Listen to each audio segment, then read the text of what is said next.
You've worked in a number of announcements before you went, and I know things have been moving fast. How important was it to get this announcement, the hospital in Portage, some of the things sort of close to your heart done before you leave? Well, sure. I mean, these things have been a long time in coming. As you know, the trucker thing started much earlier this year, but a good initiative, I think, and a real important one, I think, that symbolizes that cooperation that has helped Manitoba and North Dakota throughout our history, really. I mean, we're tremendously close. I don't know how many people have said to me, I can't wait till I can get back to Grand Forks to shop, you know, and I know that people look forward to that little drive and that visit down there as much as people from North Dakota and Minnesota look forward to coming up for a Jets game or coming into Winnipeg to do some of their visiting and shopping. So we're friends, and this pandemic has interrupted friendships, and it's hurt not just economically but socially. So it's an important message to send that we can cooperate and work together, and I'm proud of Premier Burgum, and I consider him a great friend to Manitoba and to me.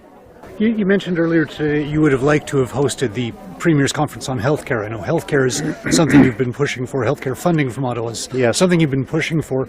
And I think that's why a lot of people are surprised at the speed of your departure. Mm-hmm. Why did you make the decision not to stay on for that meeting? Well, it's we talked last week, I think, about difficult timing and about the challenges of timing. No perfect time.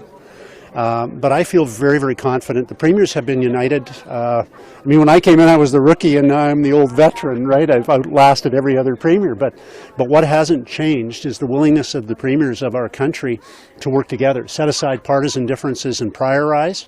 And clearly, healthcare funding is a massively important issue with an aging population. If it wasn't before the COVID pandemic in the minds of some, it most certainly is clear now that pandemic pileup is real. And so seeing that unity there and believing that will continue gives me great confidence that after the federal election, whoever may be victorious, I expect to see real progress on that front. And I'm pleased to see all the parties, not yet the Liberals, I shouldn't say that, but all the other parties have supported the Premier's unified request for sustainable higher level of funding and higher increments. So that's great news. And we'll hope that the federal Liberals do the same before the end of the campaign. There's some time yet for that to happen. So I guess what I'm saying, long answer, is that we are, I think, very optimistic that that deal can get done. I don't need to be at the meeting to value the outcome, and I think the outcome will be positive for Canadians. Who pushed you out? No one. Why leave before that? Why leave before the actual selection of a new leader so you don't have to have an interim? Well, I addressed this a bit last week, but I'll say it again. It's not my first rodeo. I've been through leadership campaigns. I've been in them. And I know that the divisions after a contest can be very, very damaging to a party's recovery. And in this instance, of course, with that party being the government of Manitoba, I do not want to in any way, shape, or form contribute to any divisiveness within caucus. Some of the caucus members may be supporting one or another candidate. I won't talk about the leadership contest, but I will talk about the need for unity within government. And so I do not want to, I have not in any way taken part in the leadership contest. I've made that very, very clear. But those accusations may well be made. And I know that, and you know that. And when they are, if I am part of that, I will feel very badly about that. So I do not wish to contribute to anything but the healing of my party and a good succession plan. Frankly, I'm a trained succession planner, right? So I want to make sure that our government continues to pursue the best interests of Manitobans, and that the next Premier will be able to continue to build on the progress we've been able to make in the last half-decade. But why step out? If no one's pushing you out, why did you step out then? I'm pushing myself out because I understand, and you do, that accusations have already been made, that I'm favoring one or another candidate. They're false, but they're being made, and they'll continue to be made. And that misunderstanding can be really hurtful. Look, I remember, I'm not going to get into all the history.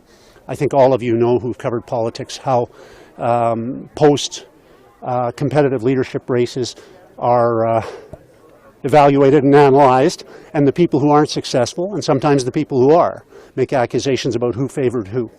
I don't want to be part of that. I don't want to cause that to happen. So I think it's clear that some of you have reported that I might like to control things. It's pretty clear that you've done that. Yes, when it comes to party affairs, I have very much encouraged membership sales, encouraged outreach, encouraged people to help one another and cooperate with one another. Because I've been such a hands-on leader on party operations, it would then not be a big stretch to think that I might be involving myself in a leadership contest, which I am not. And so to make that eminently clear, absolutely clear, irrefutable, I am stepping away, and the caucus will decide on an interim successor, I understand, tomorrow. There's MLAs that have spoken out of late that would maybe go against unity. Does that worry you? Yeah, you impersonate the opposition and expect to become the opposition. You know, you were elected to be part of a team of government, so don't start impersonating the opposition, because you're actually hurting your colleagues when you do that, and that's not helpful. Have you lost control of your caucus? Well, I'm going to in 2 days. But have you up until this point? I don't think so, but I'm certainly not favorable to comments that reflect badly on the decisions that Cabinet has made within my own caucus team, no. And I've always said there is no unity, there's no opportunity without unity, and my colleagues all know that, so you know how I feel about comments like that. The part I'm trying to understand is the announcement to step down, like not now, but earlier this month when you said I'm going to leave. Like, what was behind that? If you weren't pushed out, then why did you decide to go?